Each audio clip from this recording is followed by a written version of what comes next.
Hai semuanya, perkenalkan nama saya Intan Rahelia Pandiangan, 12 IPA 5 dari nomor urut 17 dan dari SMA Budi Mulia Pematang Siantar. Pada kesempatan kali ini, saya mendapatkan tugas dari sekolah untuk membuat video singkat tentang penyimpangan semu hukum Mendel. Nah, sebelum ke topik pembelajaran, sebelumnya saya ingin meminta maaf apabila nantinya ada kesalahan penyebutan kata, ada kesalahan pengetikan, dan ada kesalahan dalam penyampaian dalam presentasi saya saat ini. Nah, kembali lagi kita ke topiknya, yaitu penyimpangan semu hukum Mendel.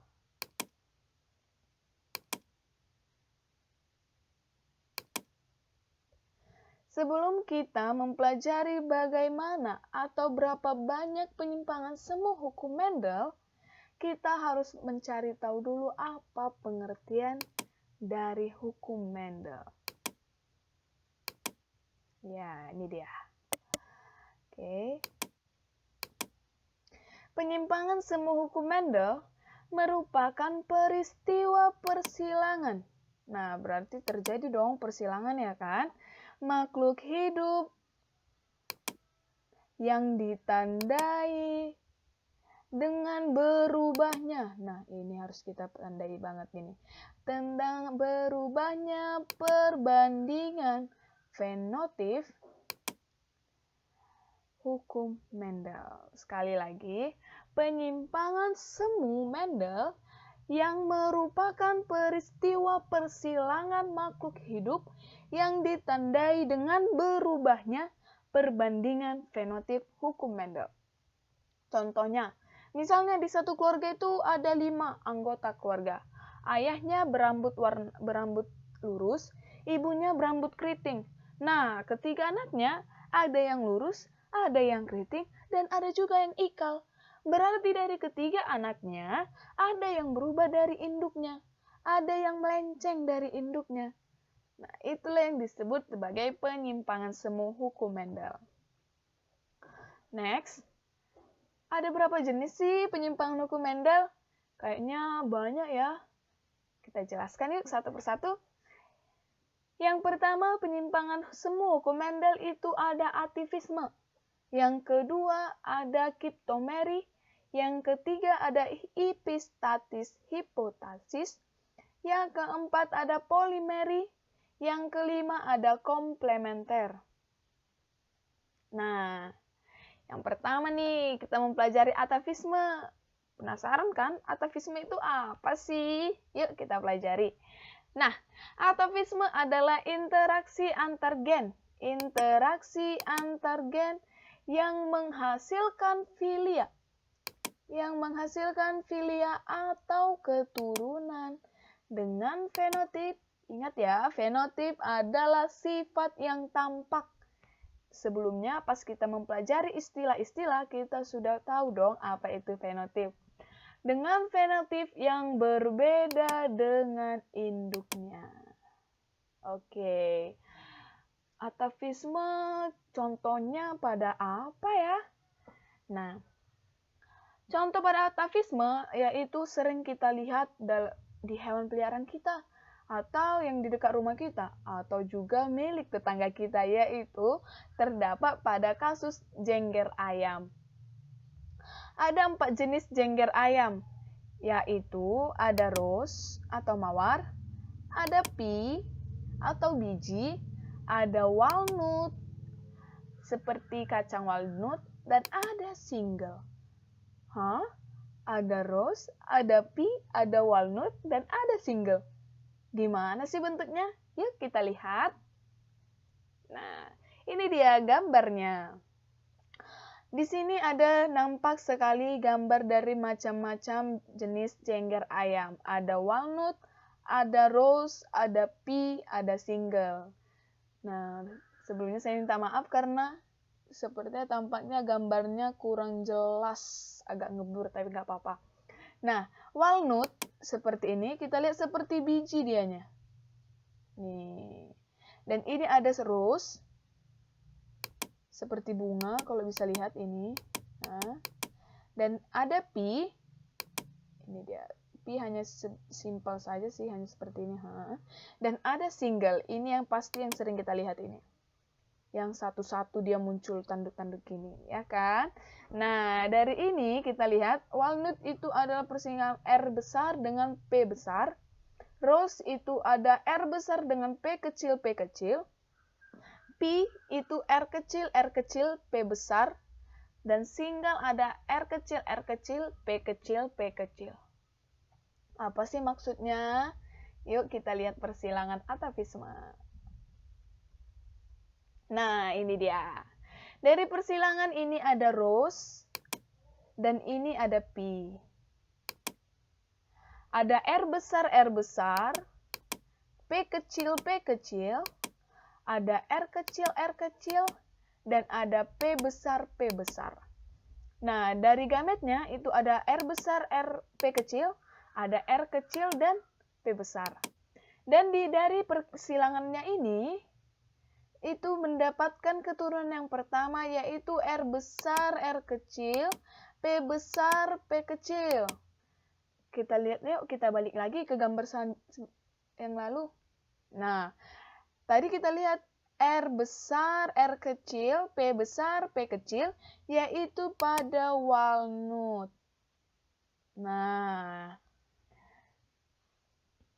kita lihat, jika persilangan R besar dengan R besar, R kecil, P besar, P kecil, dengan R besar, R kecil, P besar, P kecil, walnut dengan walnut, maka hasilnya ada R besar, P besar, R besar, P kecil, R besar, P kecil, L kecil, P kecil. Interaksi antar gen R dengan gen P menyimpulkan karakter baru yang berbeda dengan karakter induknya. Ya kan? Ini dia. Yang di sini ada rose, bentuknya seperti bunga, dan di sini jenggernya seperti biji atau pi. Dan ternyata keturunannya berbentuk walnut. Kan berbeda sangat ya dengan induknya. Nah, ini adalah silangnya. R besar, P besar, P besar. R besar, P besar, P kecil. R besar, P kecil, P kecil. Ada R besar, R kecil, P besar, P kecil. Sampai dengan R kecil, P kecil, P kecil. Dari rasio fenotip itu semua, walnut, rose, pi, dan single itu memiliki perbandingan 9:3:3:1. Nah, berarti perbandingan yang paling besar dari sini adalah yaitu walnut, yaitu 9. Sedangkan rose dan pi sama-sama 3:3, dan single adalah dia yang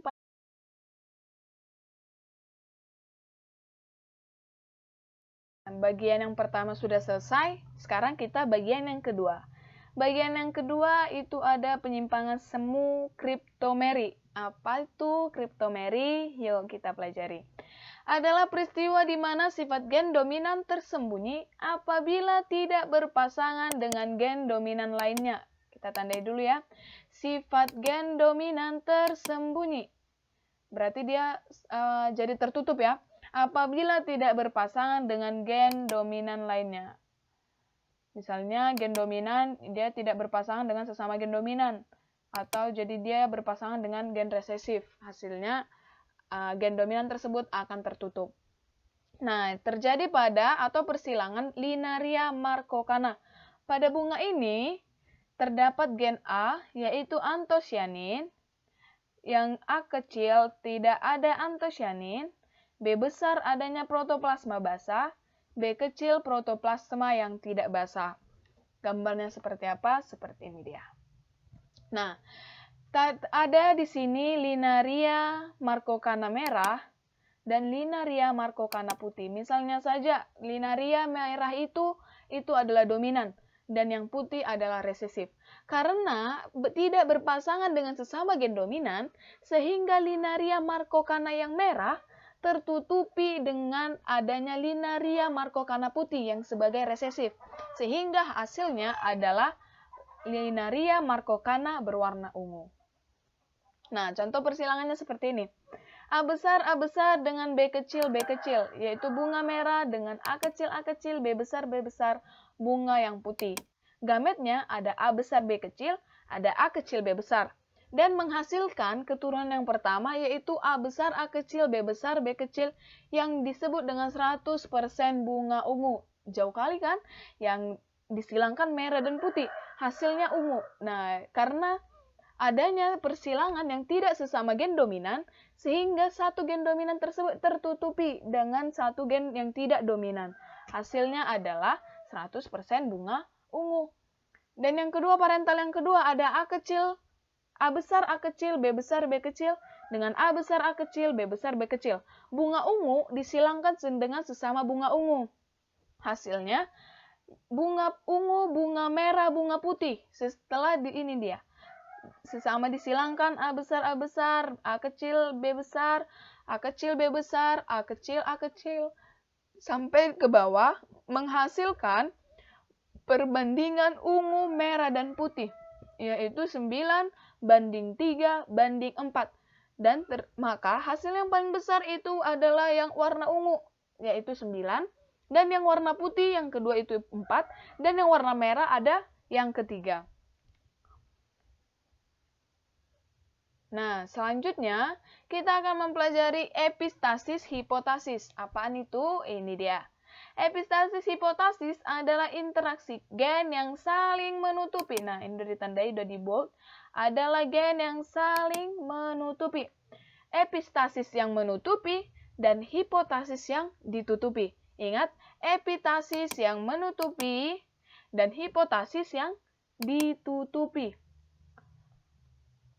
Contohnya, persilangan antara gandum kulit hitam H besar, K besar, dengan gandum warna kuning H kecil, gen H yaitu hitam, epistasis, dan gen K yaitu kuning. Selanjutnya, ini dia gambarnya. Nampak ya, mana yang warna hitam, mana yang warna kuning. Ingat tadi, epistasis, hipotasis adalah interaksi gen yang bersifat saling menutupi. Epistasis menutupi, yang hipotasis adalah ditutupi. Tengah E itu menutupi dan H itu ditutupi. Itu kita lihat pada gandum yang berkulit biji kuning dan gandum yang berkulit biji hitam. Hitam dan juga kuning. Nah, seperti itu. Gimana sih persilangannya? Tapi sebelum itu, kita lihat dulu. Epistasis dibedakan menjadi ada 4 jenis. Yang pertama, epistasis dominan. Yang kedua, epistasis resesif. Yang ketiga, epistasis gen dominan rangkap. Yang keempat, ada epistasis gen rangkap dengan efek.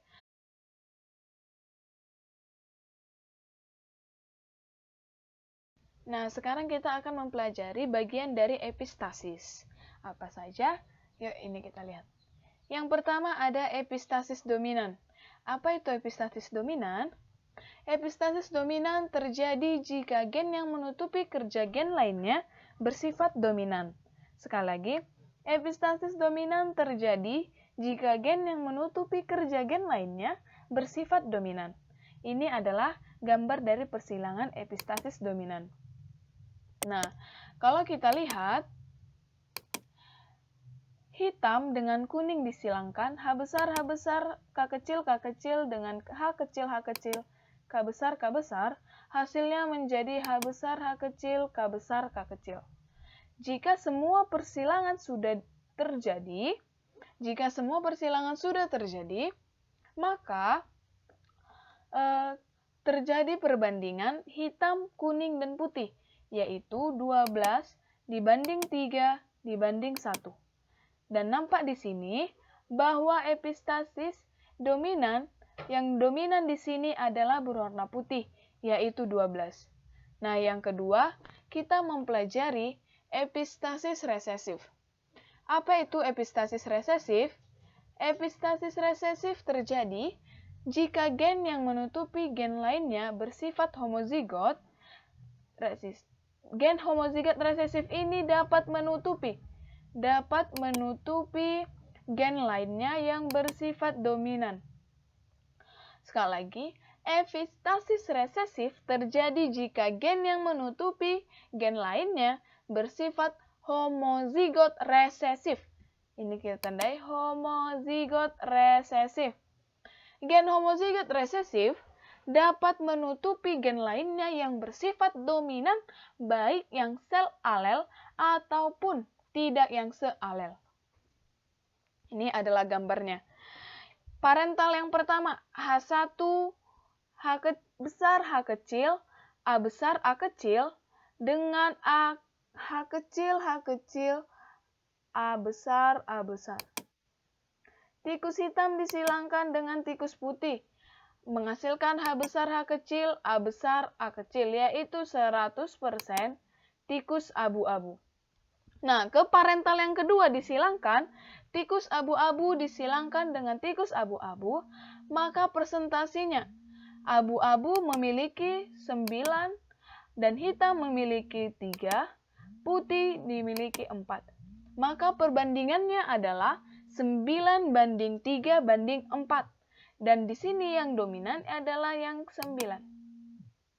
Oke, selanjutnya, ketika sudah mendapatkan hasil tersebut, kita bisa lanjut ke yang ketiga. Yang ketiga ada yang namanya epistasis gen dominan rangkap. Epistasis gen dominan rangkap. Apa itu? Ini dia. Epistasis gen dominan rangkap terjadi jika dua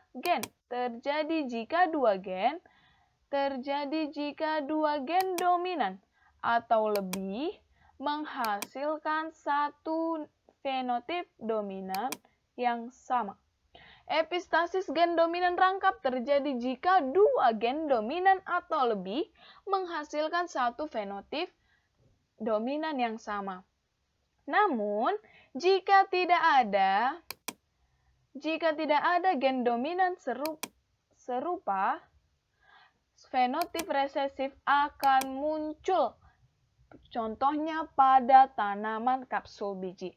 Jika tidak ada gen dominan serupa, fenotip resesif akan muncul terjadi pada tanaman berkapsul biji. Ini dia. Nah, jika biji segitiga A besar, A kecil, dengan A kecil, B kecil menghasilkan A besar, A kecil, B besar, B kecil. 100% biji segitiga. Itu yang dinamakan gen dominan rangkap. Ini dia, gen dominan rangkap. Ya. Segitiga dengan bulat disilangkan menghasilkan biji yang segitiga. Dan selanjutnya parental yang kedua, biji segitiga, ini dia, biji segitiga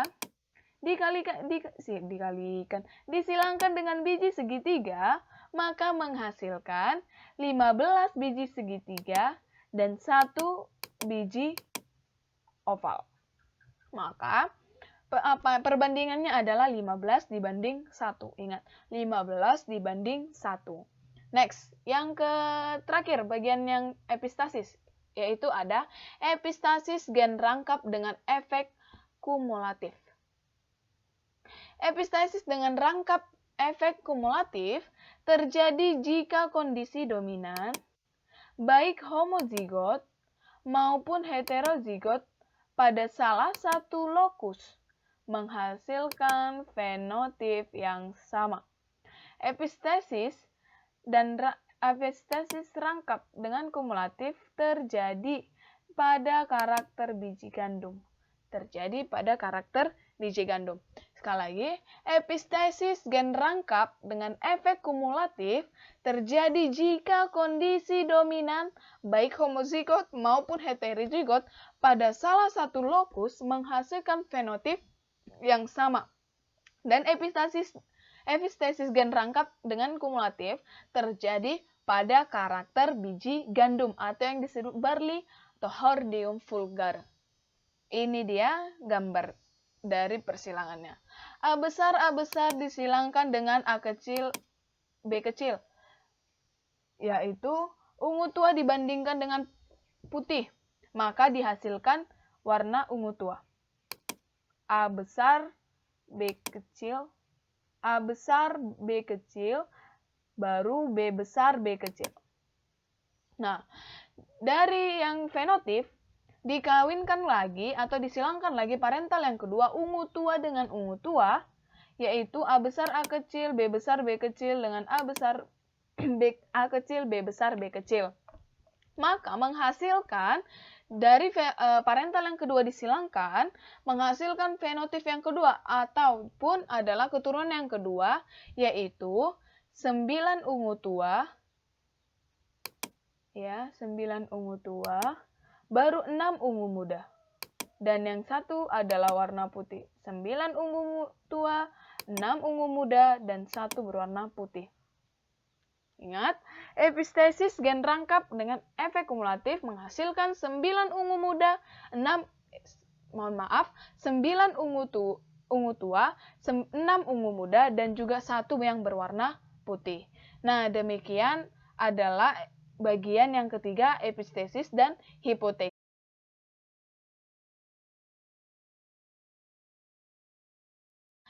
Yang keempat, kita akan mempelajari tentang polimeri. Polimeri itu apa ya? Polimeri adalah interaksi dua gen atau lebih, gen ganda, yang mempengaruhi dan yang menguatkan. Di sini harusnya ada tulisan yang menguatkan suatu sifat yang sama atau bersifat kumulatif. Contohnya, polimeri terjadi pada karakter warna biji gandum atau Triticum sp. Sekali lagi, polimeri adalah interaksi dua gen atau lebih, gen ganda yang mempengaruhi dan yang menguatkan suatu sifat yang sama atau yang bersifat kumulatif. Gambarnya seperti apa? Ini dia. Nah, di sini gandum yang bersekam merah.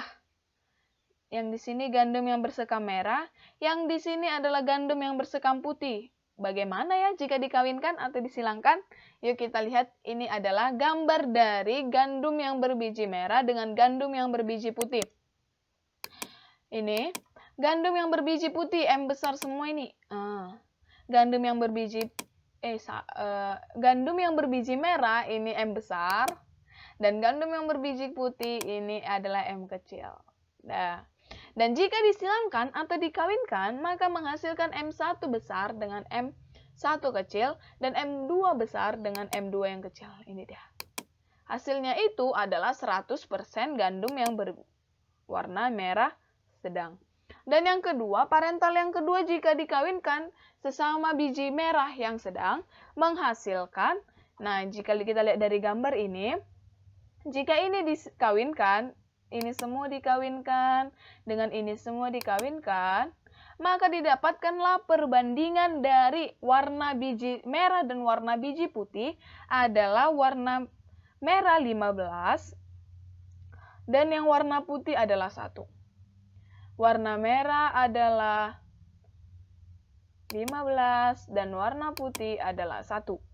Sudah jelas ya dari penyimpangan semu polimeri.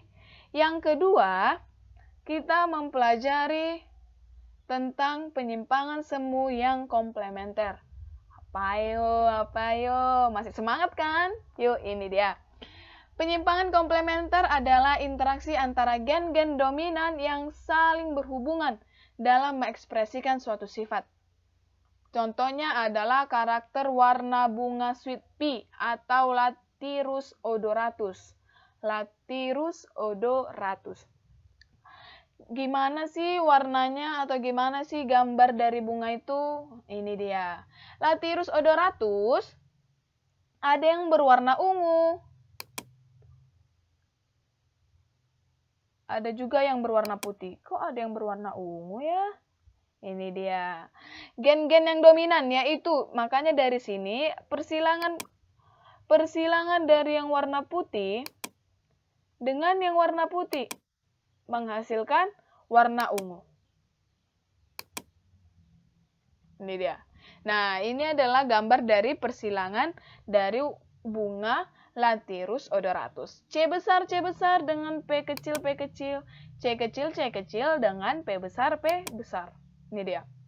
Bunga putih dengan bunga putih, sesama putih nih, dominan. Ternyata menghasilkan bunga ungu. C besar, C kecil, P besar, P kecil. Ini dia. Bunga putih dengan putih dikawinkan menjadi bunga ungu.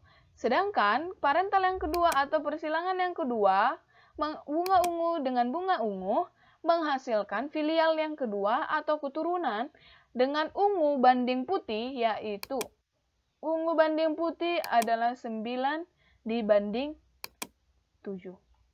Oke, ungu dan putih 9 dibanding 7. Ini dia. Sekali lagi, komplementer adalah interaksi antara gen-gen dominan yang saling berhubungan dalam mengekspresikan suatu sifat. Karakter warna, contohnya itu terjadi pada karakter warna sweet pea atau Lathyrus odoratus. Dan hasilnya, ungu dan putih, hasilnya adalah 9 dan 7. Nah, kita sudah sampai di akhir dari presentasi saya. Semoga apa yang saya presentasikan dapat dimengerti dan dapat dipahami. Akhir presentasi ini, saya mohon maaf jika ada kesalahan kata, kesalahan dari pengetikan, ataupun dari penyebutan pada yang saya presentasikan. Terima kasih dan sampai jumpa. Dadah!